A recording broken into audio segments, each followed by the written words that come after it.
Hello dear students, मैं बिंदु पारिक आपकी साइंस एजुकेटर स्वागत करती हूँ आपका इस ऑनलाइन प्लेटफॉर्म पर। जैसा कि आप सभी को पता है, कल हमने शुरू किया था क्लास 10th का चैप्टर नंबर 5 जैव प्रक्रम। और इस चैप्टर के कल के सेशन में हमने कुछ बेसिक बातों के बारे में क्या किया था, डिस्कशन किया था। क्या बेसिक बातें थी? तो हमने पढ़ा था कि जो पाठ का नाम है जैव प्रक्रम, उसका मतलब क्या होता है और कौन से ऐसे जैव प्रक्रम है जिनके बिना हमारा शरीर जो है सरवाइव नहीं कर सकता, हम जीवित नहीं रह सकते। अगर इनमें से कोई भी प्रक्रम रुका तो हमारा जीवन जीना संभव नहीं है। और हमने बात की थी यहाँ पर मुख्य रूप से 4 प्रक्रम है जो हमारे शरीर में कार्य करते हैं। और वो 4 प्रक्रम कौन से हैं? जो पहला प्रक्रम हमने बात की थी जिसके बारे में, वो था पोषण, फिर श्वसन, उत्सर्जन और परिसंचरण। और हमने इनके बारे में कुछ बेसिक छोटी छोटी बातों की जानकारी ली थी कि आखिरकार पोषण क्या होता है, श्वसन से क्या तात्पर्य है, क्या मीनिंग है, और उत्सर्जन किन चीजों का होता है शरीर के अंदर, और वहन करने का कार्य कौन करता है। तो मैंने आपको बताया था कि इस चैप्टर को हम 4 भागों में बांटते हुए पढ़ते जाएंगे। सबसे पहले बात करेंगे पोषण की, फिर हम पढ़ेंगे श्वसन, उसके बाद उत्सर्जन, और लास्ट में हम लोग स्टडी करने वाले हैं परिसंचरण। इसके अलावा हमने देखा था कि हमें पादप में, सरल जीवों में और मनुष्य में इन सभी प्रक्रमों को एक एक करके अध्ययन करते जाना है। तो चलिए शुरू करते हैं। आज हमारा टॉपिक रहने वाला है पोषण। ठीक है, तो शुरू करते हैं। मैंने आपको बोला जो फर्स्ट टॉपिक हमारा रहने वाला है वो रहेगा पोषण। तो क्या होता है भाई पोषण? थोड़ी बहुत तो कल हमने बात की थी इस बारे में। ठीक है, पोषण की बात करते हैं। तो मैंने आपको बताया था कि पोषण का मतलब क्या है। पोषण एक प्रकार की क्रिया है। पोषण क्या है? एक प्रकार की क्रिया। इस क्रिया के अंदर हम क्या करेंगे? तो सिर्फ खाना खा लेना, भोजन ग्रहण करना ही पोषण की कैटेगरी में नहीं आता है। पोषण से मतलब है कि सबसे पहले हम करेंगे भोजन ग्रहण। भोजन ग्रहण करने के बाद इस भोजन का पाचन किया जाता है। भोजन का क्या होगा? पाचन। पाचन होने से हमें प्राप्त हो जाएगी ऊर्जा। ठीक है, हमें क्या प्राप्त होगी स्टूडेंट्स? ऊर्जा प्राप्त होगी। यहाँ पर इस ऊर्जा को हम शरीर के विभिन्न भागों के लिए, विभिन्न कार्य करने के लिए उपयोग में लेंगे। तो जब मैंने कहा कि हमने पोषण कर लिया, इसका मतलब क्या है? सबसे पहले भोजन ग्रहण किया, उसे टुकड़ों में तोड़ा, तोड़ने से क्या मिल गई हमें? ऊर्जा। ऊर्जा से क्या प्राप्त? ऊर्जा प्राप्त होने से हमने इसे शरीर के विभिन्न कार्यों के लिए, जैसे वृद्धि, विकास और भी अन्य कई जैविक क्रियाएं हमारे शरीर में चलती है, उन सबके लिए हमें ऊर्जा की आवश्यकता होती है। इस ऊर्जा को हम क्या करते हैं? उपयोग में जब ले लेते हैं तब हम कहते हैं कि क्या कंप्लीट हो चुका है, पोषण की प्रक्रिया क्या हो चुकी है? पूरी हो चुकी है। ठीक है, अब देखो जीव अगर कितने प्रकार के हैं हमारे यहाँ पे, तो हम कहते हैं कि जो सजीव होते हैं उन्हीं में क्रिया चलती है। ये बात तो कल अपन ने की थी। तो सजीव यहाँ पर 2 ही तो होते हैं, एक तो सारे के सारे पादप और एक हम क्या बोल सकते हैं? सारे के सारे जंतु। अब पादप और जंतु दोनों ही एक दूसरे से अलग है। ठीक है, दोनों की संरचनाएं भी अलग है, तो होने वाली क्रियाएं भी क्या होगी? भिन्न भिन्न होगी। इसीलिए हम पढ़ते हैं कि पोषण जो है उसकी विधि के आधार पर पोषण को कितने भागों में बांटा गया है। तो स्टूडेंट्स, पोषण को बांटा गया है 2 भागों में। पोषण के प्रकार, अगर इसके प्रकार देखें तो बताइए कितने प्रकार के पोषण हो जाएंगे यहाँ पर? 2 प्रकार के। एक होता है स्व पोषी पोषण और दूसरा जो है वो होगा विषम पोषी पोषण। अब अगर इसको देखें तो नाम से ही पता चल रहा है स्व पोषी। स्व का मतलब क्या होता है? यहाँ पर देखो स्वयं। ठीक है, स्व जो शब्द है वो किससे लिया गया है? स्वयं से। और पोषी का मतलब अपने आप पोषण ले लेना। तो स्वयं का मतलब यहाँ पे क्या हो जाएगा कि ऐसे जीव, या हम कह सकते हैं कि पोषण की ऐसी विधि जिसमें जीव अपने ही शरीर में स्वयं अपने भोजन का निर्माण कर लेते हैं, स्व पोषी पोषण कहलाता है। ठीक है, तो यहाँ क्या हो जाएगा कि स्वयं भोजन का निर्माण करते हैं। इसमें स्वयं भोजन का निर्माण। अच्छा, स्वयं भोजन का निर्माण, लेकिन ये स्वयं भोजन का निर्माण किसमें हो रहा है? शरीर में। ठीक है, ध्यान देंगे। और यहाँ पे बात करें विषम पोषी पोषण की, तो अब स्व पोषी का मतलब ये है कि स्वयं भोजन का निर्माण हो रहा है, अपने ही शरीर में हो रहा है। तो विषम पोषी का मतलब क्या होगा कि ये जो जीव होंगे, पोषण की ऐसी विधि जिसमें स्वयं अपने शरीर में भोजन का निर्माण नहीं किया जा सकता है, स्वयं भोजन का निर्माण नहीं किया जा सकता, नहीं। और किसके अंदर नहीं होगा? शरीर में नहीं होगा, ठीक है। तो फिर इनको भोजन कहां से मिलेगा? तो ये अपने भोजन के लिए निर्भर करते हैं, ठीक है। किस पर निर्भर करेंगे ये अपने भोजन के लिए? तो हम कह सकते हैं दूसरे जंतु पर, या फिर किस पर निर्भर करेंगे? पादपों पर। या तो खाना ले लेंगे जंतुओं से, या भोजन प्राप्त कर लेंगे किससे? पादपों से। अब इसका मीनिंग क्या है? तो इसका मीनिंग आप समझिए कि स्वपोषी पोषण जो होता है ना, जीव क्या करते हैं, अपने ही शरीर में कुछ अकार्बनिक पदार्थों को उपयोग में लेंगे, सरल पदार्थों को उपयोग में लेके स्वयं ही अपना खाना बना लेते हैं। और इसका उदाहरण अगर अपन देखें, ठीक है, उदाहरण देखने से आपको समझ में आ जाएगा कि इसका मीनिंग क्या है। तो देखो, स्वपोषी पोषण जो चलता है ना, वो चलेगा हरे पादपों में, हरे पेड़ पौधे और कुछ जीवाणु, ये अपने भोजन का निर्माण स्वयं अपने शरीर में कर लेते हैं, ठीक है। लेकिन देखें इधर कौन? विषम पोषी में उदाहरण क्या हो जाएगा? तो एक तो हम खुद ही है, ठीक है, कौन? मनुष्य। और एक आ जाएंगे पशु, ये भी भोजन के लिए दूसरों पर निर्भर करते हैं। अब यहाँ जो मैं मीनिंग बताना चाह रही हूँ वो मीनिंग ये है कि यहाँ लिखा है स्वपोषी पोषण। स्वपोषी में क्या हो रहा है कि मैंने कहा हरे पेड़ पौधे और जीवाणु अपना खाना खुद बना लेते हैं अपने शरीर में। अब खुद बनाने का मतलब क्या है? यहाँ पे स्वयं इसलिए बना पा रहे हैं क्योंकि इनके अंदर एक खास प्रकार का वर्णक उपस्थित होता है, और उस वर्णक को हम कहते हैं क्लोरोफिल। क्लोरोफिल जो होता है ये एक हरे रंग का वर्णक है, और ये पेड़ पौधों के अंदर उपस्थित रहता है। क्लोरोफिल में एक खास विशेषता है जिसकी वजह से भोजन स्वयं बनाया जा सकता है। लेकिन हम अपनी बात करें या दूसरे पशुओं की बात करें तो हमारे अंदर क्लोरोफिल नहीं है, क्योंकि अगर हमारे अंदर क्लोरोफिल होता तो हम अभी ना तो गोरे होते हैं ना हम काले होते हैं, हमारा रंग होता हरा, ठीक है। पेड़ पौधों की तरह हम भी हरे रंग के दिखाई देते हैं, क्योंकि क्लोरोफिल एक वर्णक है, और वर्णक का मतलब होता है रंग प्रदान करने वाला, और ये हमें हरे रंग का कर देता। अब अगर अपन भी हरे होते, क्लोरोफिल अपने अंदर भी होता, तो क्या होता कि अपन मस्त धूप में जाके सो जाते और अपना भोजन भी स्वयं अपने आप ही बनता रहता शरीर के अंदर, ना तो कुछ बनाना पड़ता बाहर से, ना फिर हमको जॉब करनी पड़ती, ना पैसे कमा के खाने की व्यवस्था करनी पड़ती, तो बिल्कुल ऐशो आराम हो जाता। लेकिन अब क्या कर सकते हैं, हरे नहीं है तो फिर क्या करना पड़ेगा? पढ़ाई करनी पड़ेगी, जॉब लगना पड़ेगा, अर्निंग करनी पड़ेगी, उसके बाद हमें भोजन जाके मिलने वाला है, ठीक है। तो देखो, तुम ये भी बोल सकते हो कि मैम स्वयं भोजन का निर्माण नहीं कर सकते, तो हम तो खुद अपने शरीर में हम तो खुद खाना बना लेते किचन में खड़े होके, मैंने तो कल ही मैगी बनाई थी। अगर तुम ऐसे बोलो कि मैम मैंने तो आज सुबह ही मैगी बना के खाई है, मैंने तो चाय बना के भी पी लेती हूँ, मैं तो अपने आप या पी लेता हूँ बना के, तो ऐसा नहीं है। हम जो किचन में खड़े होके खाना बना रहे हैं ना, वो हम सिर्फ भोजन को रूपांतरित कर रहे हैं, क्योंकि आपने जो मैगी खाई होगी या तो वो आटे से बनी होगी या वो बनी होगी मैदा से बनी होगी, तो दोनों ही चीजें आई तो गेहूं से ही है ना, तो अल्टीमेटली गेहूं हमें किससे मिला? पादप से मिला है। तो हम ये कह रहे हैं कि प्राप्त तो पादप से ही हुआ है भोजन, हमने सिर्फ उसे रूपांतरित कर लिया। तो यहाँ जो मतलब है वो ये रहेगा, निर्माण की विधि में भोजन अपने शरीर के अंदर बन रहा है तो है स्वपोषी, और शरीर के बाहर से कहीं से हम ग्रहण कर रहे हैं तो वो क्या हो जाएगा? विषम पोषी पोषण। समझ गए होंगे आप लोग अभी तक? ये उदाहरण है। तो देखिए, सबसे पहले ना हमें यहाँ पे सिर्फ परिभाषा पढ़ने से काम नहीं चलेगा, क्या करना पड़ेगा? स्वपोषी पोषण को हम डिटेल में स्टडी करेंगे, और यहाँ से ना बोर्ड एग्जाम में बहुत सारे क्वेश्चन बनते हैं, मैंने कल भी आपको ये बात बताई थी।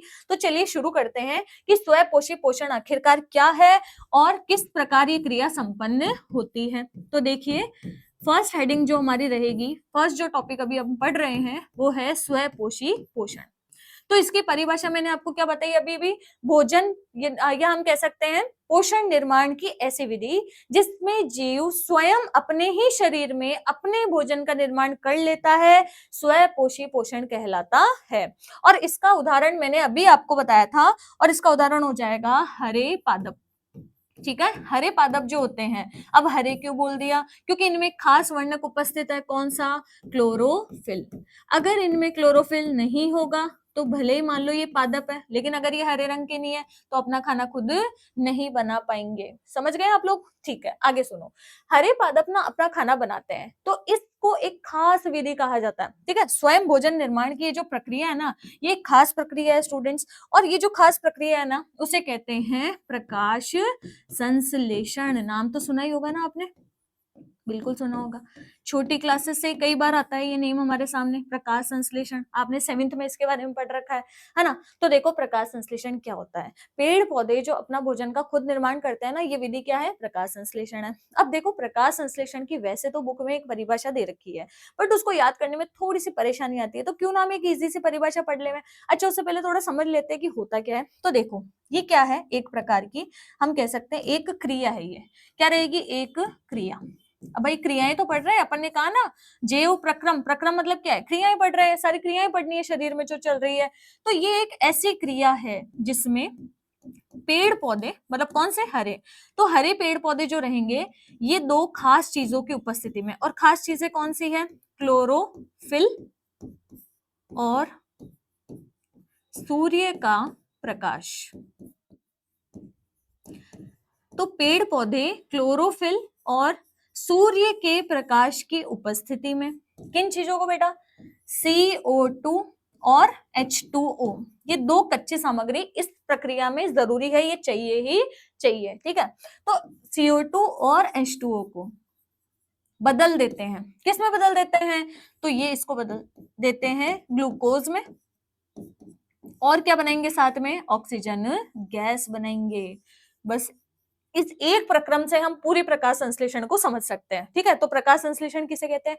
तो एक बढ़िया सी परिभाषा बनाना चाहे तो क्या बन सकती है? सिंपल सी, इजी सी, कि वह प्रक्रिया जिसमें हरे पादप क्लोरोफिल एवं सूर्य के प्रकाश की उपस्थिति में कार्बन डाइऑक्साइड गैस एवं जल के अणुओं को ग्लूकोज एवं ऑक्सीजन में बदल देते हैं, प्रकाश संश्लेषण कहलाती है। तो सिंपल सा कंसेप्ट है यहाँ पे हमारे पास में कि प्रकाश संश्लेषण हम किसे कह रहे हैं? तो ये एक प्रकार की प्रक्रिया है जिसमें भोजन बनेगा। और ये प्रकाश संश्लेषण सिर्फ हरे पादपों में चलेगा या ऐसे जीवों में, जैसे ऐसे जीवाणु जिनके अंदर क्लोरोफिल है, वहां पे ये प्रक्रिया संपन्न होती है। अब देखो बेटा, ये क्लोरोफिल क्या चीज है और ये प्रक्रिया कहाँ चलती है? तो एक तो ना इसकी डेफिनेशन भी हमको पूछी जाती है। क्या पूछी जाती है इसकी डेफिनेशन एग्जाम में? तो हम ना पहले समझ लेते हैं डेफिनेशन। तो चलो मैंने अभी आपको बताई, इसकी रिएक्शन हम देख लेते हैं। तो ये जो अभिक्रिया है प्रकाश संश्लेषण की, वो अभिक्रिया आप कैसे लिख के आएंगे? परिभाषा लिखने के बाद अभिक्रिया लिखना बहुत जरूरी है। ठीक है, तो ये तो आपको याद करनी ही है, वेरी वेरी इंपॉर्टेंट है। क्या लिखेंगे हम? कौन सी दो चीजें हैं? CO2 कार्बन डाइऑक्साइड गैस, और साथ में क्या मिलेगा? जल। इन दोनों की जो क्रिया है वो किसकी उपस्थिति में होगी? तो दो खास चीजें होनी चाहिए यहाँ पे। दो खास चीजें कौन सी होगी? एक तो यहाँ पर होना चाहिए हमारे पास में, क्या होना चाहिए? देखो, क्लोरोफिल, इसके बिना क्रिया नहीं होगी, क्लोरोफिल। और दूसरा होगा, मैंने अभी बताया आपको, सूर्य का प्रकाश। अब जो आवश्यक एक्स्ट्रा प्रक्रम होते हैं ना, आपने चैप्टर 1 में पढ़ा होगा कि उनको हम लोग एरो के ऊपर लिख देते हैं। ठीक है, तीर के निशान के ऊपर लिख दिया जाता है। अब उत्पाद क्या बनने वाले बेटा यहाँ पे? तो क्या उत्पाद बनेगा? देखो यहाँ बनेगा ग्लूकोज C6H12O6, और साथ में क्या मुक्त हो जाएगी? ऑक्सीजन गैस है, ये शरीर से बाहर चली जाएगी। और कोई चीज बाहर जा रही है ना, गैस, तो उसको हम लोग क्या लिख सकते हैं? इस तरीके से एरो लगा के बता सकते हैं। ठीक है, अच्छा, तो ये जो मैंने सूत्र लिखा है ये क्या बन चुका है? यहाँ पे ग्लूकोज बन गया है। तो बताओ ग्लूकोज भोजन होता है कि नहीं होते हैं? होता है ना। तो पेड़ पौधे ग्लूकोज बना रहे हैं, और ये ग्लूकोज ना पेड़ पौधे बना रहे हैं, और ये ग्लूकोज हमको भी मिलता जा रहा है साथ के साथ में। ठीक है, हम भी खाना खाएंगे, हम पेड़ पौधे खाएंगे, तो यहाँ से ग्लूकोज हमारे शरीर में प्रवेश कर जाएगा। अब देखो यहाँ पे क्या हुआ कि ये जो प्रक्रिया हमने लिखी है, एक तो ये रिएक्शन आपको याद होनी चाहिए, दूसरी बात ये रिएक्शन बैलेंस करके लिख के आनी है एग्जाम में। तो बैलेंस करने के लिए आप क्या करेंगे? यहाँ पे आगे लगाएंगे 6, हाइड्रोजन पे भी आपको क्या लगाना है? 6 लगाना है। और यहाँ अगर आप देखोगे, एक मिनट, थोड़ा सा ये समझ नहीं आएगा फिर, तो यहाँ 6 लगाना है आपको। और ठीक है, और ये जो ग्लूकोज इसमें पहले से 6 है ना, तो यहाँ पे आप 6 नहीं लगाओगे। ठीक है, तो यहाँ पे वापस ऑक्सीजन के आगे भी आप क्या लगा दोगे? 6 लगा दोगे। तो यहाँ से अपनी क्या हो जाएगी? अभिक्रिया संपूर्ण हो जाएगी। कभी कभी क्या होता है कि रिएक्शन ऐसे भी लिखी आती है कि सिर्फ जल के अणु को यही दिखाया, आगे नहीं दिखाया। पर कुछ बुक्स के अंदर आपको ये भी मिल जाता है यहाँ पे क्या, कि देखो एक चीज और होती है, यहाँ पे ना कभी कभी ऐसे लिखा हुआ आता है साथ में 6H2 और लिखा हुआ जाता है। ठीक है, अगर यहाँ पे 6H2 और लिखा आएगा तो उस समय इसको आप क्या करेंगे? संतुलित करने के लिए यहाँ पे लिख देंगे 12H2O। तब आप देखो ये समीकरण क्या हो जाएगा? संतुलित हो जाएगा। तो दोनों तरीके से रिएक्शन लिखी जा सकती है। पहले जो मैंने लिखी वो भी करेक्ट थी, ये रिएक्शन भी करेक्ट है। समझ गए? Okay, very good. अब देखो जो अगला सवाल यहाँ से बनता है वो ये बनता है, आपके बोर्ड में पूछा जाता है कि पेड़ पौधे प्रकाश संश्लेषण के दौरान कौन सी कच्ची सामग्री का उपयोग करते हैं। ठीक है, कच्ची सामग्री का क्या मतलब हुआ, तो भाई देखो जैसे आप घर के अंदर क्या बनाते हो, मान लो हलवा बना रहे हो, ठीक है। अब हलवा जो है ना वो तो मुख्य उत्पाद है, भाई हलवा तो बन के आता है गरम गरम, अच्छे से खुशबू आती है और हम फटाफट फटाफट खा लेते हैं आराम से, समझ आई। तो हम जो हलवा खा रहे हैं वो थोड़े ना कच्ची सामग्री है। हलवा बनाने के लिए आपको कौन सी चीजें चाहिए थी, तो देखो आपने क्या क्या यूज में लिया होगा, समझ लो हलवा बना रहे हैं गाजर का हलवा, ठीक है। तो कच्ची गाजर ली होगी, उसमें आपने दूध लिया होगा, आपने चीनी ली होगी, घी लिया होगा, कुछ के घर में मावा भी ऐड कर देते तो आपने मावा भी लिया होगा। तो जब ये सारी चीजें अलग अलग पड़ी हुई है, अभी मिक्स नहीं हुई है, तो हम इन्हें कहते हैं कच्ची सामग्री। और जब इन सबको मिक्स किया, बढ़िया इसको ऊर्जा दे दी, खाना बनाने के लिए ऊर्जा देनी पड़ेगी, ऊष्माशोषी अभिक्रिया है खाना जब भी पकता है। तो यहाँ पे क्या होता है कि आपने इसको ऊर्जा दी, ऊर्जा देने के बाद में ये सारे जो पदार्थ थे आपस में मिक्स हुए और मिक्स होने से हमें मिल गया उत्पाद, और उत्पाद क्या बन जाएगा, गाजर का हलवा। बढ़िया सा चलो हलवा बनके तैयार हो चुका है, ठीक है। तो देखो यहाँ पे क्या होगा कि इससे पहले आपने जो चीजें यूज की वो कच्ची सामग्री थी, तो वही चीज यहाँ पे पूछ सकते हैं कि ये जो अभिक्रिया है प्रकाश संश्लेषण, इसमें कौन सी कच्ची सामग्री है। तो बेटा आपको दिख रहा होगा, क्या दिख रहा होगा आपको, यहाँ पे दो चीजें दिख रही होगी कच्ची सामग्री। एक तो कार्बन डाइऑक्साइड, अरे भाई ये बार बार मिट रहा है, देखो बार बार लिखना पड़ेगा, कोई बात नहीं। क्या है ये अपने पास में, ये है, मैंने यहाँ लिखा था CO2 गैस, ठीक है। और ये 6 अणु थे इसके। तो ये जो दो चीजें आपको दिख रही है ना, ये एक्चुअल में क्या है, प्रकाश संश्लेषण के लिए हम कह सकते हैं कच्ची सामग्री है। और कच्ची सामग्री के लिए क्या क्या उपयोग में ले रहे हैं यहाँ पे पेड़ पौधे, तो दो चीजें हैं। एक तो CO2 गैस, आपको बोले कच्ची सामग्री क्या है तो आप बोलोगे कार्बन डाइऑक्साइड गैस काम में लेते हैं, और एक क्या यूज में लेंगे, ये जल काम में लेते हैं। यही दो कच्ची सामग्री है, बस सिंपल सा आंसर देना एग्जाम में। अच्छा अगला क्वेश्चन क्या पूछेंगे आपसे, नेक्स्ट क्वेश्चन ये पूछा जाता है कि ये जो कच्ची सामग्री है ये पेड़ पौधे किस प्रकार प्राप्त करते हैं। जब आप अपनी किताब के क्वेश्चन आंसर करेंगे तो आपको वहां पे एक प्रश्न मिलता है कि पेड़ पौधे प्रकाश संश्लेषण प्रक्रिया के दौरान कच्ची सामग्री के रूप में कौन सी जो पदार्थ है उन्हें उपयोग में लेते हैं, और इन पदार्थों को वो किस प्रकार ग्रहण करते हैं। तो इस बात को समझने के लिए ना हमें थोड़ा पत्ती का और इनका चित्र समझना पड़ेगा, पेड़ पौधों को समझना पड़ेगा। तो चलो आगे देखते हैं कि कच्ची सामग्री किस रूप में प्राप्त की जाती है, ठीक है। ये जो कच्ची हम कह सकते हैं सामग्री है। अच्छा कच्ची सामग्री किस चीज के लिए बेटा, तो ध्यान देना हलवा नहीं बनाना, कहीं हलवे में अटके हुए रह जाओ आप लोग, प्रकाश संश्लेषण कराना है। प्रकाश संश्लेषण के लिए दो सामग्री मैंने आपको बताई, एक तो चाहिए कार्बन डाइऑक्साइड गैस और दूसरी चीज क्या चाहिए होगी हमें, जल। अब ये दो चीजें कहाँ से प्राप्त की जाती है, तो देखो आप सभी ने पेड़ पौधे देखे, हरे रंग के सुंदर सुंदर पेड़ पौधे देखे होंगे। तो जैसे मैं एक पौधा बनाऊं आपके सामने, है ना, पेड़ पौधे बना लेते हैं सुंदर सुंदर अपन थोड़े थोड़े। ये है मान लो इसकी जड़ें, है ना, पेड़ की ये अपने पास हो गई है जड़ें, इस प्रकार से ये जड़ें हैं। और क्या होता है पेड़ में, एक मुख्य भाग होता है इसका तना, ये तना है सपोज, तना है तो तना तो हरा होता है, तो हरे रंग से बनाते हैं इसको इस प्रकार से।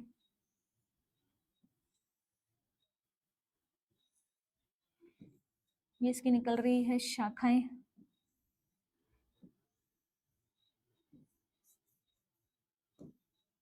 थोड़ी सी मिक्स हो गई है मेरी शाखा, कोई बात नहीं। शाखा पे आपने क्या लगी हुई देखी है बेटा, पत्तियां लगी हुई रहती है।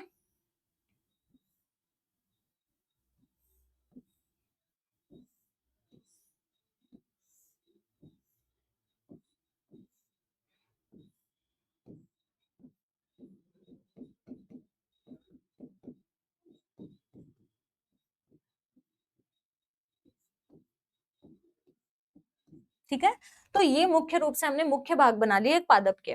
तो ये जो पादप है इसमें आपको क्या क्या दिखाई दे रहा होगा, आपको इस पादप में दिखाई दे रहा है, देखो क्या क्या है ये जो भाग है एक पौधे के तीन मुख्य भाग होते हैं। ये इसका क्या है, जड़, ये देखोगे तो ये क्या हो चुका है, तना हो चुका है, क्या तना ही है, और ये क्या है, पत्ती, है ना, ये मुख्य भाग है जो जनरली हर पौधे में रहेंगे, जो भी विकसित पादप रहेगा।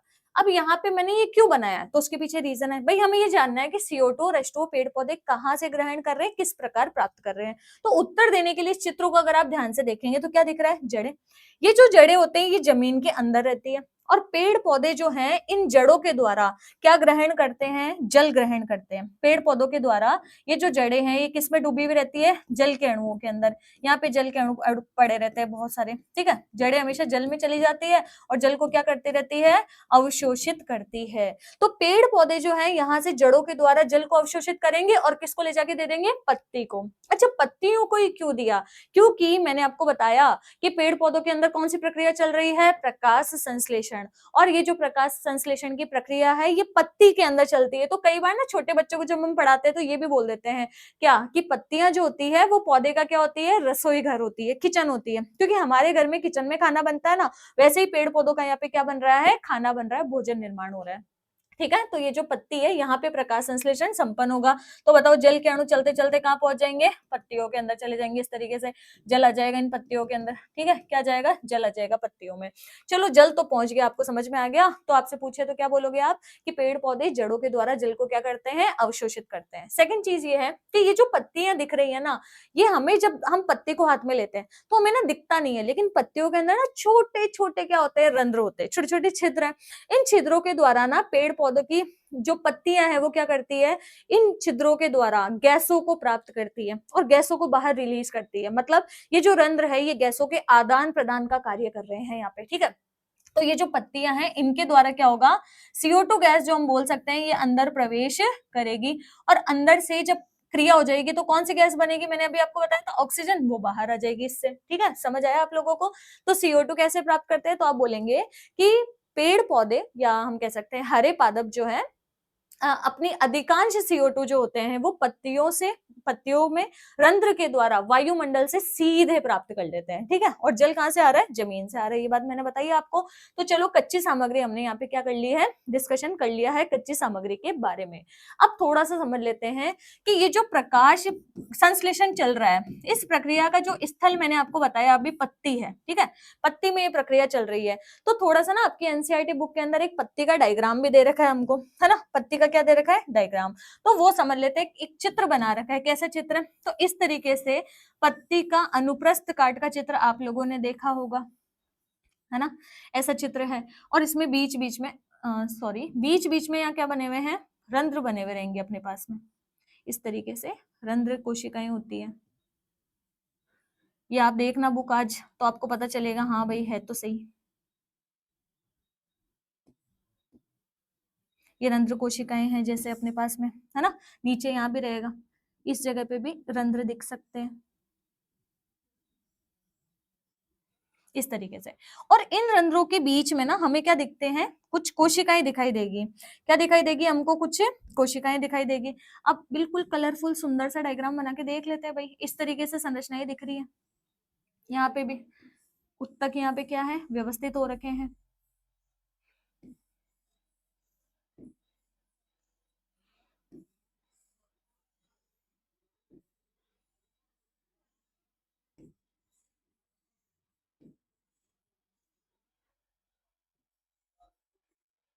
जरूरी नहीं है कि षटकोण में ही हो, कई बार गोल से भी दिखाई देते हैं,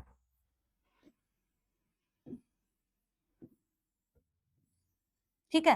अब इनके बीच में ना आपको हरे रंग के कुछ बिंदु दिखाई देते हैं। ये जो मैंने आपकी कोशिकाएं बनाई है इन कोशिकाओं के बीच में आपको क्या दिखाई देंगे, हरे रंग के कुछ डॉट दिखाई देंगे। यहाँ पे कई भी हो सकते हैं इन परतों के बीच में। ये देखो दिख रहे होंगे आप लोगों को वीडियो में हरे रंग के डॉट, ठीक है। तो यही विशेष चीज है। और ये विशेष चीज क्या है, तो देखो ये जो हरे रंग का आपको डॉट दिखाई दे रहा है ना, ये अपने पास में क्या है, इसे कहते हैं क्लोरोप्लास्ट, ठीक है। ये क्लोरोप्लास्ट है। इस क्लोरोप्लास्ट का आप हिंदी मीनिंग भी देखो, क्लोरोप्लास्ट को हिंदी में कहते हैं हरित लवक, ठीक है। कई बार क्या हम कंफ्यूज हो जाते हैं क्योंकि बुक में ना कभी कभी तो लिखा आता है हरित लवक, कभी लिखा आता है क्लोरोप्लास्ट। तो मैंने ना आपके लिए दोनों नेम लिख दिए, आप दोनों को अच्छे से रिलेट करके याद कर लीजिए। क्लोरोप्लास्ट जो होता है वो क्या होता है, उसी को हिंदी में कहते हैं हरित लवक। और ये एक कोशिकांग है। 9th क्लास में आप लोगों ने पढ़ा था कि हरित लवक एक कोशिकांग होता है, इसके अंदर प्रकाश संश्लेषण की प्रक्रिया क्या होती है, पूरी होती है। अब ये जो हरित लवक होता है ना स्टूडेंट्स, इस हरित लवक के अंदर, ये जो हरित लवक है इस हरित लवक के अंदर क्या रहता है, क्लोरोफिल होता है, जिसका नेम मैं बार बार आपको बोल रही हूँ कि प्रकाश संश्लेषण के लिए क्लोरोफिल की जरूरत है। तो ये क्लोरोफिल रहता है, और क्लोरोफिल को ना हिंदी में कहते हैं पर्णहरित। ठीक है, आप देख लीजिए, अगर आपको कभी भी इसमें कंफ्यूजन रही है तो आज इसको क्लियर करना है कि क्लोरोप्लास्ट जो होता है ये हरित लवक है, और क्लोरोप्लास्ट जो होता है वो बहुत बड़ा होता है। उसके अंदर क्या रहता है, क्लोरोफिल रहता है, और क्लोरोफिल को हिंदी में कहते हैं पर्णहरित। ये हरा रंग क्यों यूज आ रहा है, क्योंकि क्लोरो जो प्लास्ट है, जो पर्णहरित है, ये एक प्रकार का वर्णक है, और ये जो वर्णक जहां रहता है ना, वहां पे हमें एक रंग मिलता है, और वो रंग कौन सा होता है, हरा रंग। पर्णहरित का रंग अगर देखें तो कौन सा होगा, हरा। और हरा रंग है ना, इसीलिए पेड़ पौधों की पत्तियां, पेड़ पौधे के तने हमें किस रंग के दिखाई देते हैं, हरे रंग के दिखाई देते हैं। ठीक है, क्लियर हो गया आप लोगों को ये चीज, वेरी गुड। अब देखो यहाँ पे क्या होगा कि यहाँ पे और भी संरचनाएं मैंने बनाई है। ये जो मैंने खुली संरचना यहाँ बनाई है, ये है रंध्र। ठीक है, ये रंध्र है, और रंध्र के, अच्छा इसको इंग्लिश में और क्या बोल देते हैं, स्टोमेटा। ये दोनों ही नेम हमें एनसीईआरटी में मिल जाते हैं देखने को। तो ये जो मैंने रंध्र बनाया, इसके यहाँ पे आप देखो दो अलग अलग मैंने यहाँ संरचनाएं बनाई है। ये जो संरचना है ना, ये बहुत खास है। इस संरचना को कहते हैं, ये जो संरचना मैंने बनाई है ये है कोशिका, और इसे कहते हैं द्वार कोशिका। ये द्वार कोशिका, और ये सारा अभी हम पढ़ेंगे, रंध्र क्या करते हैं क्या नहीं करते डिटेल में इसको। इसके पहले आप थोड़ा सा सुनो कि द्वार कोशिकाएं जो होती है ना, ये गेट, मतलब नाम से पता आपको, मान लो हमें रूम बंद करना है तो क्या करें, हम करेंगे, हम गेट को हमने बंद कर दिया, बताओ गेट बंद होते हैं हम क्या कहते हैं, रूम बंद पड़ा है। ठीक है, गेट खुलते हैं हम क्या कहते हैं कि रूम जो है वो खुला रखा हुआ है, खुला पड़ा है। तो वही चीज है कि ये जो द्वार कोशिकाएं है ना, ये खुल सकती है और बंद हो सकती है। मतलब ये द्वार कोशिकाएं अगर सिकुड़ जाती है तो इनके सिकुड़ने की वजह से जो रंध्र है ना वो बंद हो जाते हैं, और जब ये फैल जाती है, फूल जाती है, तो उस समय पे रंध्र क्या होते हैं, खुल जाते हैं। अब दिन के समय जब सूर्य का प्रकाश गिरेगा ना, तो ये रंध्र खुले हुए रहेंगे। जब ये रंध्र खुले रहते हैं, देखो ये रंध्र दिख रहा है आप लोगों को, तो जब ये रंध्र खुला रहेगा उस समय यहाँ पर एक गैस प्रवेश करेगी दिन के समय, और वो कौन सी गैस होगी, CO2 गैस। ठीक है, कार्बन डाइऑक्साइड बाहर वातावरण से किस में प्रवेश कर जाती है, पत्ती के अंदर प्रवेश कर जाती है यहाँ से। ओके, तो CO2 गैस यहाँ पे आ चुकी है, दिख रही होगी आप लोगों को CO2 आते हुए, है ना। फिर मैंने कहा ये एक पत्ती है, तो पत्ती है ना, तो यहाँ पे क्या देखने को मिलेगा आपको, पत्ती के यहाँ पे कि बाहर से कहीं से पत्ती ने, बाहर से मतलब जड़ों ने पहले जल को अवशोषित किया होगा मिट्टी के द्वारा, इन जड़ों ने इस जल को कहाँ पहुंचा दिया होगा, पत्ती के पास। तो पत्तियों के पास जमीन से क्या आ चुका है, अब जल आ चुका है। जब ये दोनों चीजें मिलेगी, तो मैंने आपको बताया था, ये देखो ये क्लोरोफिल, यहाँ पे ये क्लोरोफिल क्या करता है, सूर्य के प्रकाश को, दिन के समय जब सूर्य का प्रकाश पत्ते पे गिरेगा तो क्लोरोफिल इसको अवशोषित कर लेगा, और अवशोषित करके किसको दे देगा, यहाँ पे इन हम कहेंगे जल के अणु को ही देगा। मुख्य रूप से जल के अणु के लिए इसको अवशोषित किया जाता है। यह आएगा, जल का अणु विघटित होगा, CO2 से क्रिया करेगा, और यहाँ क्या बनेगा, C6H12O6, और साथ में क्या रिलीज होगी, ऑक्सीजन गैस। ये ऑक्सीजन गैस जब एक सांद्रता से ज्यादा बन जाती है, क्योंकि दिन भर ये प्रक्रिया चल रही है, प्रकाश संश्लेषण, भाई पत्तियों को, पेड़ पौधों को करना क्या है, दिन भर आराम से बैठे हैं, जब तक सूर्य का प्रकाश गिरता जाएगा कंटिन्यूअसली क्या बनाते रहेंगे, भोजन बनाते रहेंगे बैठे बैठे। इतना सारा जब भोजन बनेगा तो बताओ बहुत सारी ऑक्सीजन गैस बनेगी कि नहीं बनेगी। अब ऐसा नहीं है कि पेड़ पौधों को ऑक्सीजन की जरूरत नहीं है, जितनी ऑक्सीजन की इनको जरूरत है उतनी ऑक्सीजन को तो ये उपयोग में ले लेते हैं। ठीक है, बची हुई ऑक्सीजन को ये क्या करते हैं, अपने शरीर से बाहर उत्सर्जित कर देते हैं। ठीक है, बाहर वायुमंडल में दे देते हैं कि लो बच्चों मौज करो, तुम भी क्या याद रखोगे हम पादपों को। तो वही बात है कि क्या है, शूरवीर है भाई पादप, क्योंकि ऑक्सीजन नहीं होती ना तो हम आज इस धरती पे जीवित नहीं होते, मतलब हमारा अस्तित्व ही नहीं होता किसी हालत में, क्योंकि ऑक्सीजन गैस के बिना तो हम जीवित नहीं रह सकते। कौन, जंतु, पेड़ पौधे तो खुद ही बना लेते हैं, इनको तो कोई प्रॉब्लम ही नहीं है। तो वही चीज है जो मैं आपको बता रही हूँ कि ऑक्सीजन जब एक सांद्रता से ज्यादा बन जाती है तो पेड़ पौधे ना इनको नहीं रख सकते, क्योंकि जो भी जीव होते हैं ना वो एक लिमिट से ज्यादा किसी भी चीज को अपने शरीर में इकट्ठा नहीं कर सकते, इसलिए ये ऑक्सीजन को बाहर दिन भर रिलीज करते रहते हैं। और जब ये ऑक्सीजन बाहर आती है, अच्छा किसके द्वारा आएगी, रंध्रों के द्वारा बाहर आएगी। तो देखो CO2 गैस अंदर आ रही है, ऑक्सीजन गैस बाहर जा रही है, तो हम कह सकते हैं क्या कि गैसों का ये आदान प्रदान का कार्य कर रहा है। कौन कर रहा है, रंध्र करेगा। समझ गए आप लोग, वेरी गुड। तो देखो ये प्रक्रिया है, और ये कहाँ चल रही है, तो ये जो चित्र हमने बनाया ये किसका चित्र है, ये एक हमने पत्ती का अनुप्रस्थ काट देखा है। ठीक है, पत्ती का क्या देख लिया अपन ने, अनुप्रस्थ काट है ये आप चित्र देखेंगे किताब में, आपको सुंदर सा देखने को मिल जाएगा। ओके, थोड़ा सा मैं बता देती हूँ, ये जो कोशिकाएं है ना, ये एपिडर्मिस कोशिकाएं होती है, और ये सबसे बाहर होती है। और ये कोशिकाएं यहाँ पर क्या करती है, इसको सुरक्षा प्रदान करेगी पादप को। एक परत का स्तर होती है, आपने पढ़ रखा है 9th में, उत्तक वाले चैप्टर में। और इन जो ये एपिडर्मिस है, जो बाहर त्वचा है, बाहरी त्वचा, इस त्वचा के बीच में क्या होता है, बीच बीच में रंध्र होते हैं, छिद्र होते हैं, जिनसे गैसें आना जाना कर सकती है। ठीक है, समझ गए आप लोग ये? तो प्रकाश संश्लेषण चल रहा है पत्ती के अंदर, और चित्र के द्वारा आपको अच्छे से ये क्लियर हो गया होगा अभी तक। अब ना आगे हमसे क्या पूछा जाता है कि प्रकाश संश्लेषण की क्रिया जो होती है, इसके प्रमुख घटनाक्रम कौन से हैं। और बोर्ड के लिए ये वेरी वेरी इंपॉर्टेंट क्वेश्चन है, क्योंकि लास्ट से लास्ट ईयर भी ये क्वेश्चन एग्जाम में आया था कि प्रकाश संश्लेषण की प्रमुख घटनाओं को समझाइए। तो थोड़ा सा मैं आपको इसी चित्र के द्वारा समझाने का प्रयास करती हूँ कि कौन सी घटनाएं चलती है। तो ध्यान देंगे, देखो होगा क्या। सबसे पहले ना क्या होगा यहाँ पे, जैसे कि मैं बना दूं यहाँ सूर्य, ठीक है भाई, सूरज है अपने, चमक रहा है बहुत बढ़िया सुंदर सा। तो ये सूर्य जो है, इससे कुछ किरणें आएगी और यहाँ पर किस पर आके गिरेगी, ये पत्ती पर। ठीक है, किस पर आकर गिर रही है सूर्य की किरणें, पत्ती पे आके गिर रही है। और जब इस पत्ती पे ये सूर्य की किरणें आके गिरेगी तो होगा क्या, बाकी कोशिकाओं को कोई लेना देना नहीं है। मैंने क्या कहा, ये हरे रंग के जो आपको बिंदु यहाँ पर दिखाई दे रहे हैं, ये हरे बिंदु इस सूर्य के प्रकाश की किरणों को क्या कर लेंगे, अवशोषित। हरे बिंदु में भी कौन, ये क्लोरोप्लास्ट है। क्लोरोप्लास्ट के अंदर कौन बैठा हुआ है, क्लोरोफिल। ये क्लोरोफिल सूर्य के प्रकाश को क्या कर लेता है, अवशोषित करता है। अवशोषित करके इस सूर्य के प्रकाश को ये किसको दे देगा, जल के अणु को। इससे जल का अणु टूटेगा, टूटने से दो गैसें बनेगी, एक होगी हाइड्रोजन गैस और दूसरी कौन सी होगी, ऑक्सीजन गैस। जब ऑक्सीजन गैस अलग हो गई तो देखो ये तो क्या करेगी, पत्ती से बाहर निकल गई। ठीक है, ये हाइड्रोजन जब अकेला बच जाएगा तो ये जाके किससे क्रिया कर लेगा, CO2 से। और देखो जब हाइड्रोजन और CO2 जुड़ेंगे तो देखो क्या क्या बन रहा है, ये दिख रहा है आपको, कार्बन, यहाँ पे कार्बन मिल गया है ना, ऑक्सीजन है तो यहाँ पे ऑक्सीजन भी आ गया, और हाइड्रोजन के बीच में आके बैठा हुआ दिख रहा है आपको, कि नहीं बैठूंगा तो दोनों के बीच में बैठूंगा, ऐसे नहीं आऊंगा मैं, समझ गए। तो बीच में आके बैठा, देखो बीच में फंसा हुआ दिख रहा है कि नहीं दिख रहा, तो ये ऐसे आके बैठ गया। अब यहाँ से निर्माण हो गया किसका, ग्लूकोज का। ओके, अब यहाँ से मैं आपको एक और टर्म बता देती हूँ, वो ये है कि पेड़ पौधे ना बचे हुए ग्लूकोज को संचित कर लेते हैं। ये भी एक क्वेश्चन बनता है 1 मार्क्स का एग्जाम में। जो ग्लूकोज है इसको ना क्या कर लिया जाता है, संचित कर लिया जाता है पेड़ पौधों के अंदर। और किस रूप में संचित किया जाता है ये पूछा जाता है एग्जाम में। तो ग्लूकोज को जितना काम में लेना है, भाई खाना बनाया है किस लिए, सजाने के लिए तो बनाया नहीं होगा, यूज में लेंगे शरीर के लिए। पेड़ पौधे भी दिन भर इतनी सारी क्रियाएं करते हैं, बताओ इनको भी ऊर्जा चाहिए, तो ग्लूकोज इनको ऊर्जा देगा। तो पेड़ पौधे ना ऊर्जा के लिए जब ग्लूकोज को यूज में ले लेंगे, उसके बाद भी ना बहुत सारा ग्लूकोज एक्स्ट्रा बच जाता है, तो इसको ना ये इकट्ठा करते हैं। अब क्वेश्चन ये बनता है कि पेड़ पौधे ग्लूकोज को किस रूप में संचित करते हैं। तो पेड़ पौधे ग्लूकोज को संचित करते हैं मंड के रूप में। ये बात आप ध्यान रखेंगे, 1 मार्क्स का क्वेश्चन है, वेरी वेरी इंपॉर्टेंट है, ध्यान रखना है। मंड जो होता है इसी को कहते हैं स्टार्च। आप दोनों नेम ध्यान रखेंगे, एक होता है मंड और एक होता है स्टार्च। तो पेड़ पौधे आपसे पूछा जाए कि किस रूप में अपने भोजन को संचित करते हैं, इकट्ठा करते हैं, तो आप बोलेंगे मंड के रूप में, या आप लिख सकते हैं स्टार्च के रूप में, दोनों ही नाम करेक्ट है यहाँ पे। समझ गए आप लोग? तो देखो प्रकाश संश्लेषण की जो घटनाएं हैं हम इनको समझ लेते हैं एक बार अच्छे से, वापस लिख लेते हैं। प्रकाश संश्लेषण के दौरान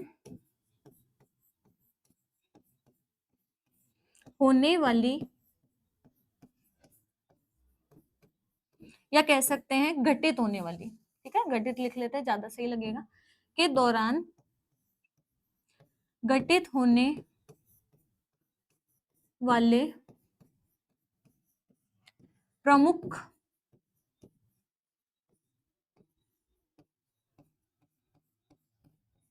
घटनाएं, होने वाली प्रमुख घटनाएं। तो देखो प्रकाश संश्लेषण के दौरान कौन सी प्रमुख घटनाएं हो रही है, और इनको आपको बिल्कुल लाइन टू लाइन याद रखेंगे सभी बच्चे, लाइन टू लाइन याद रखना है। क्या सबसे पहली घटना देखो कौन सी होने वाली है, यहाँ पे आप बोलेंगे सबसे पहला काम कौन करेगा, क्लोरोफिल। तो हम लिखेंगे क्लोरोफिल द्वारा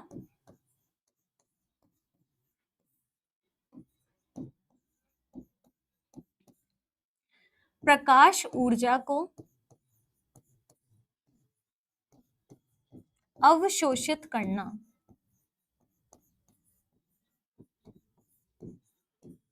क्लोरोफिल द्वारा प्रकाश ऊर्जा को अवशोषित करना। सेकंड यहाँ पे कौन सी क्रिया आ जाएगी? पहली क्रिया हो गई, फिर मैंने आपको सेकंड क्या बताया था, जल के अणु का क्या होगा, विघटन होगा। तो हम लिखेंगे प्रकाश ऊर्जा को, ये जो अभी ऊर्जा ली है ना, तो यूज में लेंगे किस काम के लिए, प्रकाश ऊर्जा को रासायनिक ऊर्जा में बदलेंगे, रासायनिक ऊर्जा में प्रकाश ऊर्जा का रासायनिक ऊर्जा में रूपांतरण तथा जल के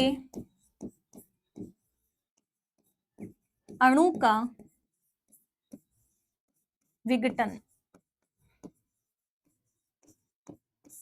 ओके, ये सेकंड प्रक्रम हो जाएगा।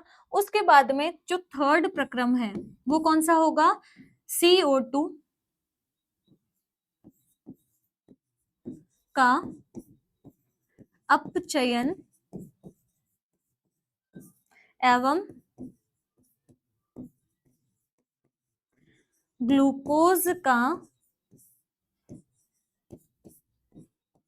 निर्माण।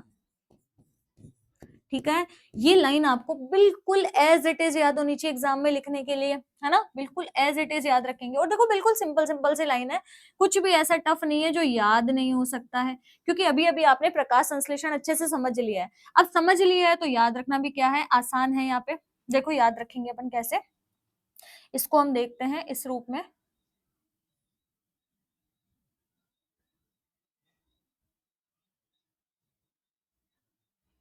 ठीक है, निर्माण, और ये है यहाँ पे प्रकाश ऊर्जा का क्या करना, रूपांतरण कर रहे हैं अपन। तो देखो यहाँ पे क्या है, सुनो, सबसे पहला प्रोसेस क्या होगा, क्लोरोफिल द्वारा प्रकाश को अवशोषित करना। मैंने बताया सबसे पहले शुरुआती भोजन की हम कह सकते हैं, भोजन निर्माण के लिए सबसे पहले जरूरी है ऊर्जा होना जरूरी है। ठीक है, कैसे, जैसे भाई हमारे घर में ना हम खाना बनाने जा रहे हैं, तो सबसे पहले क्या देखेंगे कि गैस सिलेंडर में ऊर्जा है या नहीं है। कहने का मतलब गैस सिलेंडर में गैस है कि नहीं है। अगर गैस नहीं है, और मान लो आपको हलवा बनाने के लिए, पास्ता बनाने के लिए, मैगी बनाने के लिए सारी चीजें पड़ी हुई है, पर क्या बना पाओगे, क्या नहीं बना सकते, क्योंकि भोजन निर्माण की प्रक्रिया जो होती है वो ऊष्मा शोषी होती है, मतलब आपको ऊष्मा देनी पड़ेगी। अब ऊष्मा देने के लिए भाई ऊष्मा होनी भी तो चाहिए, ऊर्जा होनी भी तो चाहिए। अब हम तो क्या करते हैं, घर में गैस सिलेंडर लगा लेते हैं, पर बताओ क्या पेड़ पौधों को भी आपने गैस सिलेंडर दे रखा है, क्या कनेक्शन करा रखा है कि हर पेड़ के पास में गैस की टंकी लगी हुई है? तो ऐसा नहीं होगा। पेड़ पौधे ना नेचुरल एनर्जी काम में लेते हैं, और नेचुरल एनर्जी कौन है हमारे यहाँ पे, सूर्य का प्रकाश। तो सूर्य के प्रकाश के लिए सबसे पहले जो पत्तियां हैं हमारी, ठीक है, पत्ती के अंदर बैठा है क्लोरोफिल। ये क्लोरोफिल क्या करेगा, सूर्य से आने वाली किरणों को अवशोषित कर लेगा, अवशोषित करके इस ऊर्जा को किसको दे देगा, जल के अणु को देगा, विशेष रूप से किसे दे देगा, जल के अणु को। अब मैंने क्या बोला कि जल का अणु जो यहाँ पे है इसका विघटन होगा। तो समझना आप, ये जो सेकंड प्रोसेस है इसको समझो। जल का अणु है ये H2O, जब इसको क्या मिलेगा, सूर्य का प्रकाश। ठीक है, जब इसको सूर्य का प्रकाश मिल जाएगा, कहने का मतलब इसको ऊर्जा मिल जाएगी। ठीक है, तो ऊर्जा मिलने से इसका विघटन होगा। और आप सभी को पता है कि जब जल का अणु टूटता है तो दो गैसों का निर्माण होता है, और दो गैसें कौन सी है, एक तो बनेगी हाइड्रोजन गैस और दूसरी बनेगी ऑक्सीजन गैस। ये जो ऑक्सीजन गैस है ना, ये यहाँ पे भोजन बनाने में काम नहीं आती, यूज में नहीं आती, तो ये तो यहाँ से बाहर शरीर के बाहर निकाल देंगे, जितनी जरूरत है उसको रख लेंगे, बाकी सारी बाहर उत्सर्जित कर देंगे। और यहाँ से जो हाइड्रोजन बच गया, अभी अकेला है या नहीं है, तो सेकंड चरण में क्या होगा, सेकंड चरण में अभी आपने देखा CO2 अकेली पड़ी हुई है, ये सेकंड चरण हो गया, ये अपना तीसरा पार्ट है। मैंने लिखा है CO2 का अपचयन, देखो बोर्ड पे लिखा है। तो ये जो CO2 है ना, यहाँ पे अब ये हाइड्रोजन अकेला रह गया, क्योंकि ऑक्सीजन तो उड़ के चली गई बाहर। तो हाइड्रोजन कहेगा यार अब मैं अकेला बैठा बैठा क्या करूं, मेरी ऑक्सीजन तो उड़ गई हवा में, तो क्या करूं, कि इसको दिखाई दिया CO2 अकेला बैठा, तो सोचा चलो इससे बातचीत कर लेते जाके। तो हाइड्रोजन यहाँ आएगा, CO2 के पास बात करेगा, और बहन क्या हाल है तेरे, सब अच्छा चल रहा है कि नहीं। और ये इसके साथ ऑक्सीजन भी दिख रही है, इसको दो लोग बैठे हैं। तो इसने बोला हाइड्रोजन ने, यार मैं अकेला बैठा बैठा ना बोर हो रहा हूँ, क्यों ना मुझे भी तुम्हारे साथ बिठा लो। तो इन दोनों ने बोला चल ठीक है कोई नहीं, तू भी बैठ जा। तो बैठा तो है, देखो बैठने के लिए बोला, और बीच में आके बैठेगा। बीच में कैसे, तो दिखेगा आपको कार्बन दिखेगा, और फिर क्या दिखाई देगा, हाइड्रोजन, देखो बीच में बैठ गया, और यहाँ कौन आके बैठा है, ऑक्सीजन। फिर ये जो अणु बनेगा ना, इसमें केवल इतने से नहीं, 6 अणु होंगे कार्बन के, 12 अणु यहाँ होंगे ऑक्सीजन के, और फिर 6 अणु सॉरी 6 अणु होंगे कार्बन के, 12 अणु होंगे हाइड्रोजन के और 6 अणु वापस किसके होंगे, ऑक्सीजन के। तो हम कह सकते हैं यहाँ पे किसका निर्माण हो गया है, ग्लूकोज बन गया है। ये जो सूत्र है सभी को याद होना चाहिए, C6H12O6। अभी तक की क्लास में आपको याद हो ही गया होगा सुनते सुनते बार बार। तो आपको एक चीज दिखाई दे रही है, खास प्रक्रिया, CO2 से हाइड्रोजन जुड़ रही है। देखो अभिक्रिया होने से पहले हाइड्रोजन अलग थी, अभिक्रिया होने के बाद कार्बन ऑक्सीजन से हाइड्रोजन जुड़ा हुआ दिख रहा है कि नहीं दिख रहा। और आप पार्ट नंबर 1 में अभी तक पढ़ चुके होंगे ये चीज, क्या कि किसी भी अणु से हाइड्रोजन का जुड़ना, ठीक है, क्या कहलाता है, अपचयन कहलाता है। और हाइड्रोजन का निकलना क्या कहलाता है, ऑक्सीकरण कहलाता है। तो देखो यहाँ पे आपको यहाँ पे हाइड्रोजन जुड़ता हुआ दिख रहा है, तो हम कह सकते हैं क्या कि CO2 का क्या हो चुका है, अपचयन। इसलिए ये शब्द लिखा है CO2 का अपचयन हो रहा है, और ये किसमें बदल रही है, ग्लूकोज में, क्योंकि इससे हाइड्रोजन जुड़ गया है। तो हमने लिखा CO2 का अपचयन एवं ग्लूकोज का निर्माण। यही खास चीज है बेटा, ये जो ग्लूकोज यहाँ पे लिखा है ना, बस यही ग्लूकोज क्या है, भोजन। यही जो ग्लूकोज है ये क्या है, भोजन है। और इसी का तो निर्माण करना था, इसलिए तो इतनी माथाबोड़ी कर रहा है प्लांट बैठा बैठा सुबह से ही। समझ आ गई आप लोगों को ये बात अभी तक? तो प्रकाश संश्लेषण आई थिंक आपको अच्छे से समझ में आ गया होगा। लेकिन इसके बाद हम क्या पढ़ते हैं, ये टॉपिक यहाँ तक तो कंप्लीट हो गया, बट इसके आगे अगर हम इसको स्टडी करें तो क्या देखते हैं इसके आगे, कि यहाँ पे एक और क्वेश्चन बनता है। हमने अभी थोड़ा थोड़ा रंध्रों के बारे में पढ़ा था, ठीक है, तो रंध्रु कर दिया मैंने इसको। देखो घर का नाम जैसे कोई चंद्रू हो जाता ना, चंदन का, वैसे रंध्रु हो गया। तो ये रंध्रु नहीं है बेटा, ये रहेगा रंध्र। अरे फिर से रंध्रु हो रहा है यार, क्या हो गया, रंध्र, ये है रंध्र, ठीक है। इस बार रंध्र ही रखेंगे इसको, रंध्रु नहीं करेंगे, ठीक है। देखो रंध्र, इसे इंग्लिश में और भी एक नाम इसका, और वो होता है स्टोमेटा। ये लिखा हुआ रहता है तो पता होना चाहिए दोनों नाम है में। अब देखो यहाँ पे 3 क्वेश्चन बनेंगे। 3 क्वेश्चन कौन से, सबसे पहले रंध्र किसे कहते हैं, ठीक है, बोर्ड एग्जाम के लिए पहला क्वेश्चन है, रंध्र किसे कहते हैं। दूसरा, रंध्र क्या कार्य करता है। तो रंध्र किसे कहते हैं परिभाषा पढ़ेंगे, फिर अपन पढ़ेंगे कि इस रंध्र के अपने पास में क्या कार्य है, इसका कार्य हमें पढ़ना है। और एक हम पढ़ेंगे कि रंध्र का खुलने एवं बंद होने की प्रक्रिया क्या होती है, क्योंकि एग्जाम में आता है, रंध्रों के खुलने और बंद होने की प्रक्रिया को समझाइए। किसकी प्रक्रिया पढ़ रहे हैं अपन, रंध्र के। अरे फिर रंध्र हो रहा है भाई, रंध्र के खुलने एवं बंद होने की प्रक्रिया को समझाइए, ठीक है। देखो क्या प्रक्रिया चलेगी यहाँ पे, और यहां से ना क्वेश्चन बनेगा एग्जाम में। तो हर एक चीज को एक एक करके जान लेते हैं। सबसे पहले रंध्र किसे कहते हैं, तो हम बोलते हैं रंध्र किसे कहते हैं, पौधे की जो पत्तियां हैं, पत्तियों पर छोटे छोटे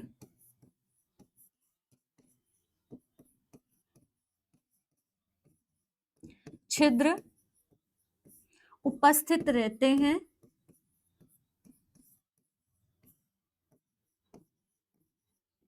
उपस्थित रहते हैं, उन्हें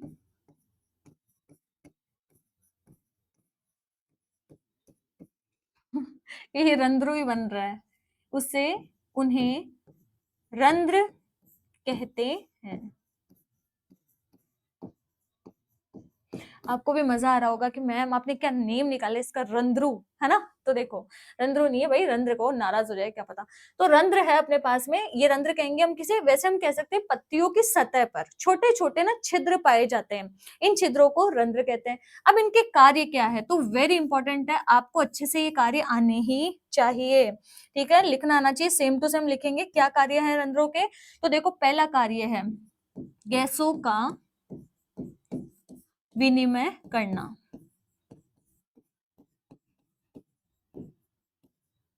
विनिमय, विनिमय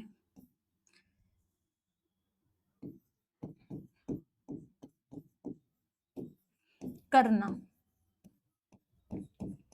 और दूसरा कार्य क्या होगा, वाष्पोत्सर्जन प्रक्रिया, वाष्पोत्सर्जन प्रक्रिया रंध्रों द्वारा रंध्रों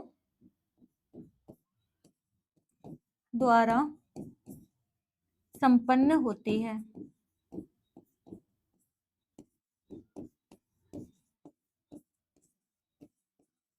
ठीक है, तो यहाँ करना की जगह लिख लेता है गैसों का विनिमय करता है,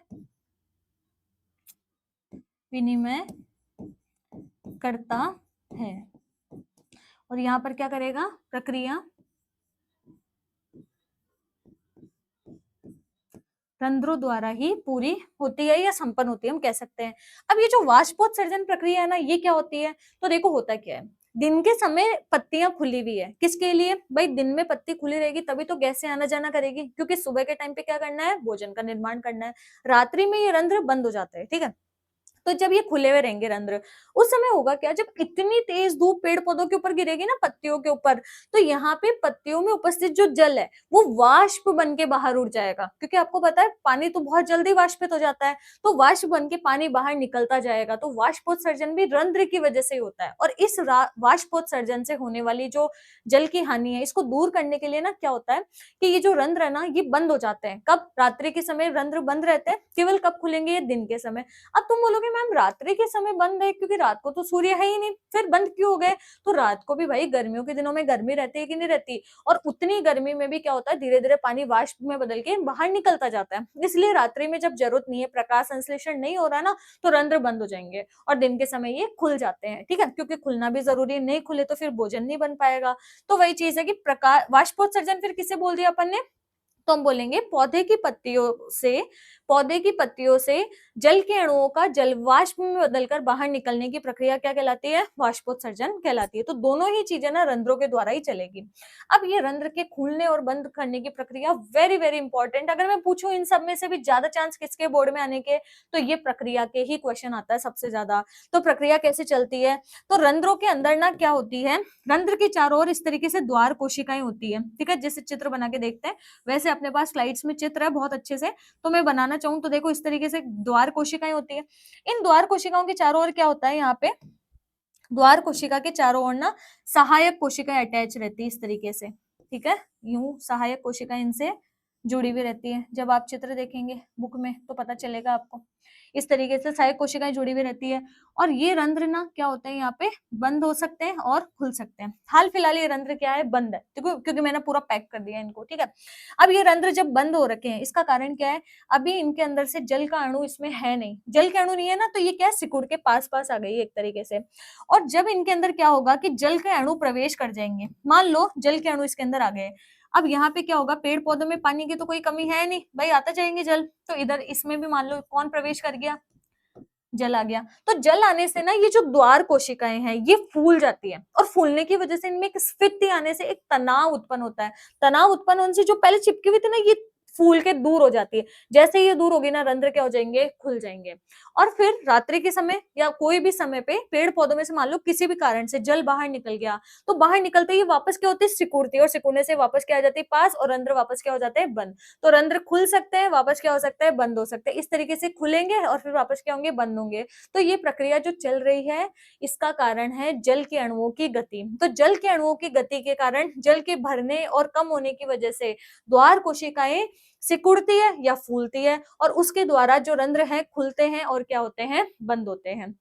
तो देखो स्टूडेंट्स, हमने प्रकाश संश्लेषण को, पेड़ पौधे स्वयं पोषी पोषण कैसे कर रहे हैं, इसको समझने का प्रयास किया था यहाँ पे इस वीडियो के अंदर। तो देखो, ये तो हमने एक बिना स्लाइड के समझने की कोशिश की। अब हम क्या करते हैं, स्लाइड से एक एक चीज को पढ़ते जाते हैं और बेटर वे में क्या कर लेंगे, क्लियर कर लेंगे।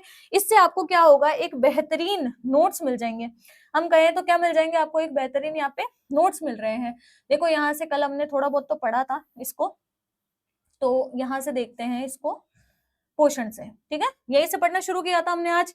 तो पोषण के नोट्स देखो बिल्कुल बढ़िया बने हुए हैं। आप बोर्ड एग्जाम में आपको टेंशन लेने की जरूरत नहीं है। लिखने की भी आप चाहो तो वैसे लिखना चाहिए, लिखने से हमारी प्रैक्टिस बहुत अच्छी होती है। आप एक कॉपी बना सकते हैं, उसमें डेली क्लास को देख के रूटीन के साथ आप नोट्स बनाएंगे तो आपको क्या होगा कि सारी चीजें अच्छे से समझ आएगी। और क्या होगा, धीरे धीरे आपको लिखने की प्रैक्टिस हो जाएगी, प्रेजेंटेशन आपका अच्छा हो जाएगा। और बोर्ड एग्जाम में बायो में आपका प्रेजेंटेशन जितना अच्छा है, मार्क्स भी उतने ही बढ़िया होते हैं। चीज एक भी छूटने वाली नहीं है, बस आपको निरंतरता बनाए रखनी है। तो देखिए यहाँ से अगर आपको पूछे पोषण किसे कहते हैं, तो देखो बहुत बढ़िया परिभाषा आप लिख सकते हो। क्या है कि भाई जीव के शरीर में ऊर्जा प्राप्त करने के लिए, वृद्धि के लिए और विकास हेतु भोजन की आवश्यकता होती है। ठीक है, किसकी जरूरत है हमको, भोजन की जरूरत है। तो यहाँ पे लिखा है कि भोजन से ऊर्जा प्राप्त करने और उसे शरीर की आवश्यक क्रियाओं, अब बताओ शरीर की आवश्यक क्रिया कौन सी है भाई, वृद्धि है, विकास है, रख रखाव, मरम्मत जो भी चल रहा है के लिए प्रयोग करने की प्रक्रिया को पोषण कहते हैं। ये परिभाषा आप कहाँ लिख सकते हैं, बोर्ड एग्जाम के अंदर लिख सकते हैं। ठीक है, अब सुनो पोषण के प्रकार। अभी हमने बात की थी पोषण कितने प्रकार का होता है, तो मैंने बताया था आपको दो प्रकार का, स्वपोषी और दूसरा कौन सा हो जाएगा, परपोषी पोषण होता है।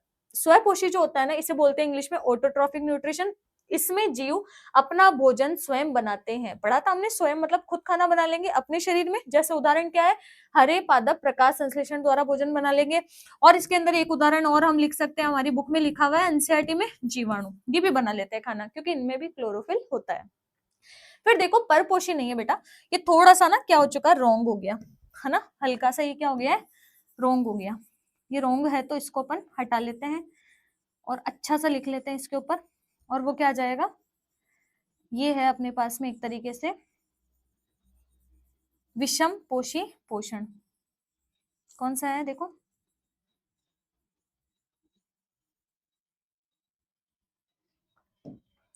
ये है, ये स्वपोषी है ना, तो ये हो जाएगा विषम पोषी पोषण।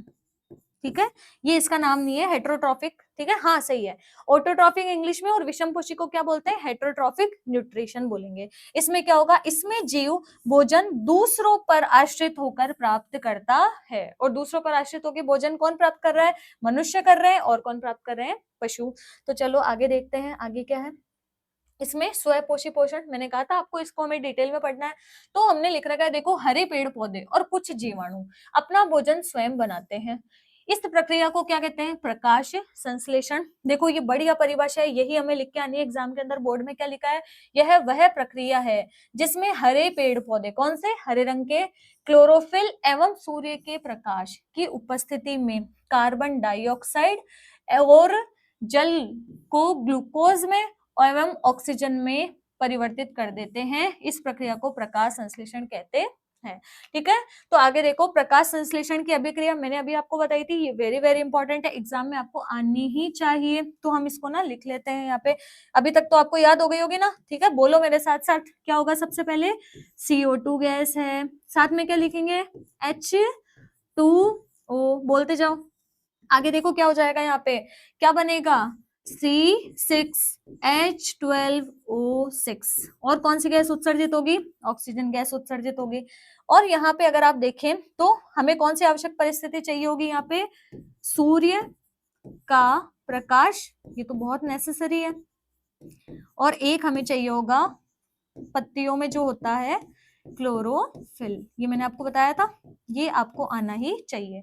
फिर इसको आप ना बैलेंस करके लिख के आएंगे। आप यहाँ पे 6 लगाएंगे दोनों में, और यहाँ मैंने आपको बताया था यहाँ भी आप क्या लगाएंगे, 6 लगाएंगे। अभी हमने इसके बारे में बात की थी। तो ये आपको पूरी रिएक्शन इस तरीके से लिख के आनी, और पूरे मार्क्स आएंगे, कोई मार्क्स यहाँ से कटने वाला नहीं है अपना। आगे देखो नेक्स्ट क्या था, पढ़ा था हमने, प्रकाश संश्लेषण के दौरान घटित होने वाली घटनाएं। ये वेरी इंपॉर्टेंट है, अच्छे से याद रखना है। पहला क्या है, क्लोरोफिल द्वारा प्रकाश ऊर्जा का अवशोषण करना। कौन सी ऊर्जा का, प्रकाश ऊर्जा का। भाई सूर्य के प्रकाश से ऊर्जा आ रही है, सौर ऊर्जा। प्रकाश ऊर्जा को अब क्या करेंगे, रासायनिक ऊर्जा में रूपांतरण कर देंगे, तथा जल का हाइड्रोजन एवं ऑक्सीजन में क्या हो जाएगा, अपघटन होगा। सेम लाइन याद रखेंगे आप। और यहाँ पे कार्बन डाइऑक्साइड का अपचयन होता है, मतलब हाइड्रोजन जुड़ जाती है। हाइड्रोजन जुड़ने से किसमें बदल जाता है, कार्बोहाइड्रेट। और ये जो कार्बोहाइड्रेट है यही क्या है, भोजन है। ठीक है, बढ़िया। अब आगे देखो और क्या है इसके बाद में, नेक्स्ट विशेष तथ्य क्या देख रहे हैं हम लोग? देखो एक चीज और ध्यान रखना, ये जो मैंने कहा ना 3 यहाँ पे प्रक्रम लिखे हुए अपने पास, ये 3 प्रक्रम ना सीक्वेंस से हो, ऐसा जरूरी नहीं है कि भाई पहले ये होगा, दूसरा ये होगा, तीसरा ये होगा, ऐसा कुछ नहीं है। ठीक है, क्या है फिर, क्या बोल रही हूँ मैं? तो देखो मैं ये कहना चाह रही हूँ कि विशेष तथ्य में हम ये पढ़ने वाले हैं कि जो मरुद्भिद पौधे होते हैं, आप जानते हैं मरुद्भिद पौधे क्या होते हैं? ये देखो मरुद्भिद पौधे ये होते हैं मरुस्थल में लगते हैं। अब मरुस्थल में ना पहले से पानी की कमी होती है, तो दिन के समय अगर रंध्र खुल गए तो जितना बचा कुचा पानी है वो भी वाष्पोत्सर्जन प्रक्रिया की वजह से वाष्प बन के उड़ जाएगा, तो पत्तियां जो है, पेड़ पौधे जो, तो सूख ही जाएंगे पूरे। तो मरुस्थल के पौधों में खास अनुकूलन पाए जाते हैं। क्या? पहली बात तो उनमें पत्तियां होती ही नहीं है, उनके अंदर जो तना होता है ना, वो क्या करता है, हरे रंग का होता है, गहरा हरे रंग का, और जो तना है वो भोजन बनाता है, पत्तियां नहीं बनाती। कौन से पौधों में? मरुस्थल में, जहां पे रेगिस्तान है, जो अपना थार का मरुस्थल है, वो सारों की बात हो रही है यहाँ पे। वहां पे ना तेज धूप भी रहती है, गर्मी रहती है, तो तने जो होते हैं हरे रंग के होते हैं, उनमें क्लोरोफिल पाया जाता है और वो भोजन बनाएंगे। और जो पत्तियां है ना, वो होती ही नहीं है, पत्तियां कांटों में रूपांतरित हो जाती है। किस लिए? पानी बचाना है भाई, कुल मिला के। ठीक है, दूसरी चीज क्या है कि ये जो होते हैं ना रात्रि में रंध्र खोलते हैं, रात्रि में CO2 गैस क्या कर लेते हैं, पहले अवशोषित कर लेते हैं, और दिन के समय जब सूर्य का प्रकाश गिरेगा ना, तब ये प्रकाश संश्लेषण करेंगे। ध्यान देना, प्रकाश संश्लेषण हो तो दिन के समय रहा है, केवल जो CO2 कच्ची सामग्री के रूप में ली ना, ये रात्रि में ली है। तो देखो यही लाइन यहाँ लिखी है कि यह आवश्यक नहीं है कि ये सभी चरण, कौन से चरण? 3 चरण अभी हमने पढ़े प्रकाश संश्लेषण के, तुरंत एक के बाद एक ही हो। उदाहरण क्या है? मरुद्भिद, मतलब इन्हें केम प्लांट भी कह देते हैं। रात्रि में कार्बन डाइऑक्साइड क्या कर लेते हैं, ग्रहण करके मध्यवर्ती उत्पाद बना के रख लेंगे सुबह तक। ठीक है, जैसे मम्मी क्या करती है, रात को कई बार होता है ना, सुबह टाइम नहीं होता तो सब्जी रात को ही काट के रख लेते हैं कि सुबह बस लिया और छोक लगा दो, बस वही चीज है यहाँ पे। ठीक है, और दिन में, कब? दिन में, ध्यान रखना, खाना रात को नहीं बन रहा, दिन में बनेगा। दिन में क्लोरोफिल ऊर्जा अवशोषित करके अंतिम उत्पाद का क्या करते हैं, निर्माण करते हैं। ये हमें ध्यान रखना है, हमारी बुक में दिया हुआ है, NCERT में पूछ सकते हैं कभी भी। ये देखो, आपने क्लोरोप्लास्ट के बारे में देखा था ना, ये देखो सुंदर सा डायग्राम, इस तरीके से ये कोशिकांग होता है क्लोरोप्लास्ट। और ये जो क्लोरोप्लास्ट है, यहाँ पे बीच बीच में वो होता है कौन? क्लोरोफिल। ये क्लोरोफिल क्या करेगा? अवशोषित करता जाएगा। तो चित्र दिख गया होगा आपको अच्छी तरीके से। देखो क्या लिखा है, प्रकाश संश्लेषण की क्रिया क्लोरोप्लास्ट, मतलब हरित लवक, क्या कहते हैं हिंदी में इसको? हरित लवक नामक कोशिकांग में होती है। इसमें क्लोरोफिल नाम का हरा वर्णक पाया जाता है, जो प्रकाश ऊर्जा को अवशोषित करेगा। इसका मेन काम यही है। ठीक है, क्लोरोप्लास्ट को पौधों का रसोई घर भी कहते हैं। तो देखो, पत्तियों को भी कहते हैं, क्लोरोप्लास्ट को भी कह सकते हैं, है ना। ये हमने पढ़ लिया है, हम सिर्फ स्लाइड्स में इसको देखते जा रहे हैं। अब है रंध्रों का खुलना और बंद होना, वेरी वेरी इंपॉर्टेंट है, यूं मान लो वेरी इंपॉर्टेंट ही है भाई, इसको तो याद करना ही है। ठीक है, कौन सी प्रक्रिया चलेगी? तो रंध्रों का खुलना और बंद होना, रक्षक, ठीक है, रक्षक कोशिका भी लिखा आ सकता है। ये 1 मार्क्स का क्वेश्चन भी बनता है। क्या? कि रंध्र की जो प्रक्रिया है खुलने बंद होने की, वो कौन सी कोशिकाएं इसको नियंत्रित करती है? तो आपको 1 वर्ड में लिख के आना है, रक्षक कोशिकाएं, गार्ड सेल, या आप बोल सकते हो द्वार कोशिकाएं, द्वारा नियंत्रण होता है। जब रक्षक कोशिकाओं में जल प्रवेश करता है तो ये फूल जाती है, पानी आने से तन जाती है भी बोल सकते हैं हम, तना नहीं है, ये तन जाती है। ठीक है ना, ध्यान देना आप लोग। परिणाम स्वरूप रंध्र खुल जाता है। ठीक है, और जब दूसरी प्रक्रिया क्या है, रक्षक कोशिकाओं से जल बाहर निकल जाता है तो ये सिकुड़ जाती है और परिणाम स्वरूप रंध्र क्या हो जाते हैं, बंद हो जाते हैं। देखो ये NCERT का आपको चित्र दिख रहा होगा, ये द्वार कोशिकाएं ये दोनों। ठीक है, ये रंध्र छिद्र है, अब ये खुला हुआ है, ये हरित लवक इसमें भी होते हैं, है ना। एक भी कोना नहीं छोड़ेंगे जहाँ हरित लवक नहीं होगा, सब जगह हरित लवक को रखेंगे पत्ती में। अब यहाँ देखो क्या ये खुला हुआ है, क्योंकि इसमें पानी है, जल इसमें से जब बाहर निकल जाएगा थोड़ी देर बाद में, तो क्या हो जाएगा, यहाँ पे इस तरीके से ये सिकुड़ जाएगा और रंध्र वापस क्या हो जाएंगे, बंद हो जाएंगे। इसके बाद देखो नेक्स्ट स्लाइड में क्या दिख रहा है, और अगर आपको वो चित्र नहीं समझ आया, क्लियर नहीं दिख रहा, तो आप यहाँ से भी समझ सकते हो। इंग्लिश टर्म्स है, एपिडर्मल सेल है, ये बाहर होती है। न्यूक्लियस हर कोशिका में होगा भाई, द्वार कोशिका तो एक न्यूक्लियस तो होगा। ये स्टोमेटा, स्टोमेटा को हिंदी में कहते हैं रंध्र। क्लोरोप्लास्ट मैंने अभी आपको बताया था कि ये क्या होता है, हरित लवक होता है। इसके बाद देखो, और आप समझ सकते हो, यहाँ पे CO2 आ रही है, हाइड्रोजन बाहर निकल रहा है, इसमें से देखो हाइड्रोजन ऑक्साइड, जल बाहर निकल गया, थोड़ी देर में सिकुड़ जाएगा। ये क्लोज स्टोमेटा है, ये देखो ओपन दिख रहा है आपको, ये ओपन स्टोमेटा है। ठीक है, आगे देखो नेक्स्ट स्लाइड, ये जो है अपने पास में, आप इसको समझ सकते हो किस चीज से, तो यहाँ पे आपको